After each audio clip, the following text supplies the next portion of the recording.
tidaklah meninggalkan sedikit kebodohan, artinya tetap dalam kondisi bodoh, orang yang ingin menonjolkan sesuatu di mana sesuatu itu tidak pernah ditonjolkan oleh Allah. Artinya apa?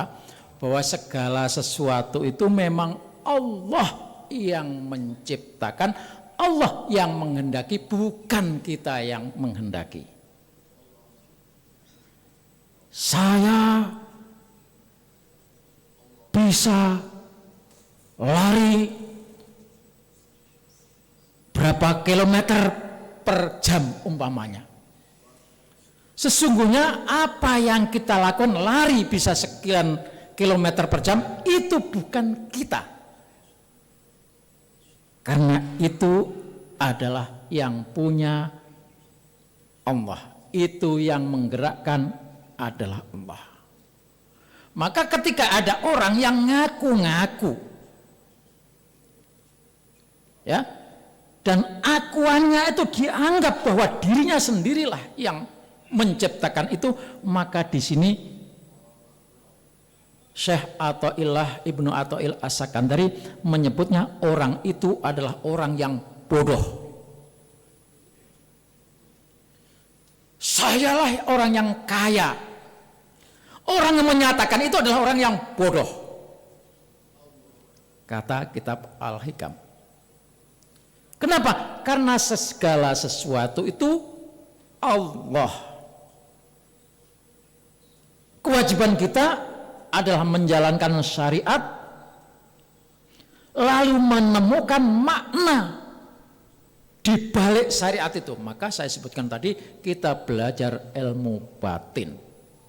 Jadi kalau ada orang yang merasa hebat, merasa saya, itulah sesungguhnya orang yang bodoh. Nah, di sini bodoh itu ada dua macam. Yang pertama, basit, bodoh yang biasa, ringan. Bodoh yang ringan itu yang bagaimana? Dia nggak tahu, tetapi dia tahu bahwa dirinya bodoh. Itu jahal basit. Saya nggak ngerti. Saya nggak punya ilmu itu. Tetapi dia sadar bahwa dia memang nggak punya ilmu itu. Maka jamaah sekalian, setiap kita ini punya potensi bodoh dalam hal yang berbeda. Mungkin saya bodoh soal bagaimana cara bikin bakso. Saya bodoh, enggak punya ilmu. Sama, bapak, saudara adalah orang yang berilmu dalam bidang ini. Nah, maka setiap kebodohan itu tidak absolut. Jadi makanya disebut jahil basit, bodoh tapi ringan, di mana dia tidak tahu, tetapi dia sadar bahwa dia tidak tahu. Sadar bahwa dirinya tidak tahu, itu namanya bodoh ringan. Setiap kita punya. Tapi ada lagi yang namanya jahil murokab, bodoh bertingkat, bodoh kuadrat. Yaitu dia nggak ngerti, tapi tidak sadar kalau dia tidak ngerti. Orang yang kayak gini nih ngotot.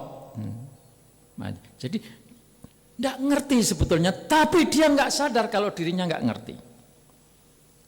Nah, jadi setiap kita itu punya potensi bodoh, basit. Tapi kalau sudah merasa paling pinter padahal nggak ngerti apa-apa, itu namanya bodoh murokab. Jamaah sekalian, bodoh itu apa sih?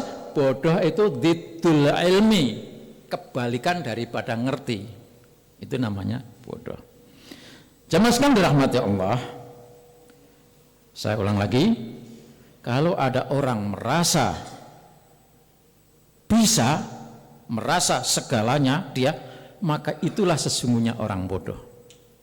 Dan karenanya ajaran hikmah ajaran ilmu batin, kita harus ikhlas, tidak boleh menonjol-nonjolkan, karena itu tadi berarti kita bodoh. Jadi misalnya, ini masjid kalau bukan saya, itu namanya orang bodoh.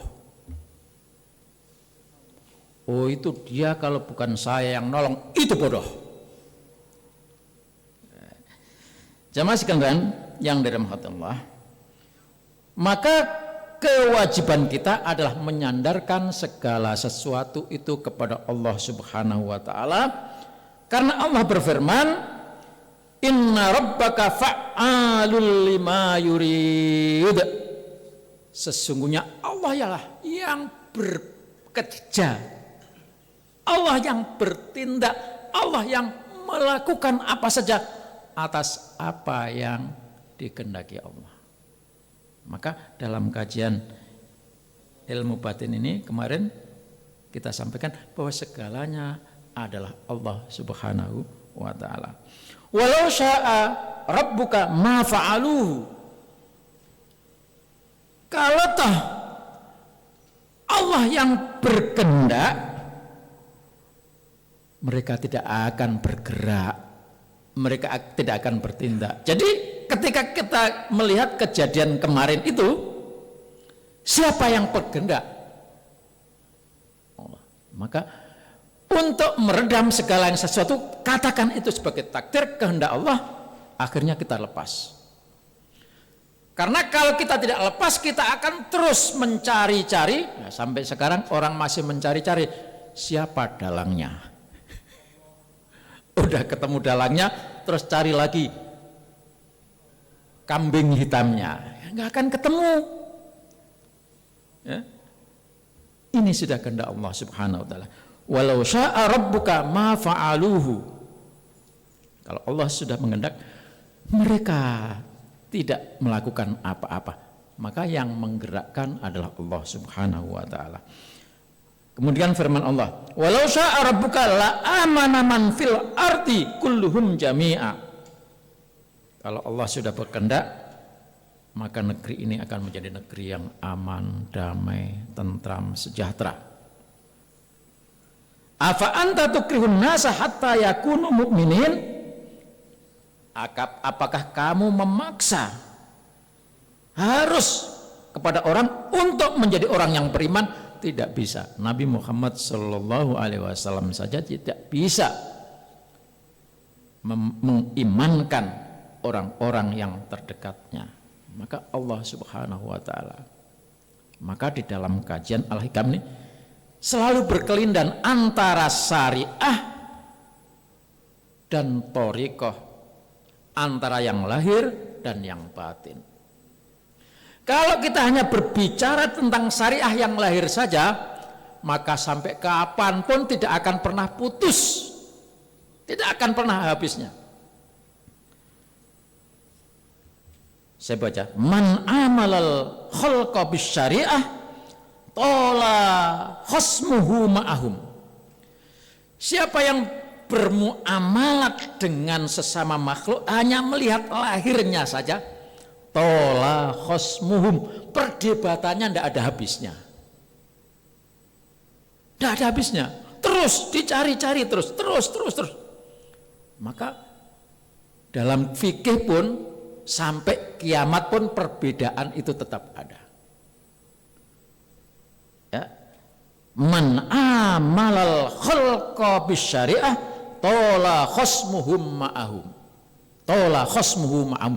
Siapa yang hanya berpegang yang lahir syariat saja, maka perdebatannya, pertengkarannya, pertikaiannya, bahkan perang-perangannya tidak akan pernah selesai.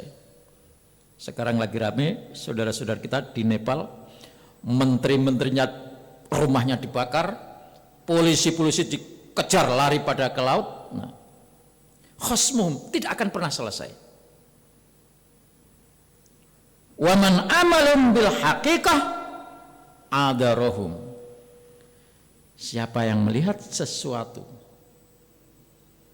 lalu bermuamalah dengan batin, maka kita akan menemukan udurnya, Udzur itu apa?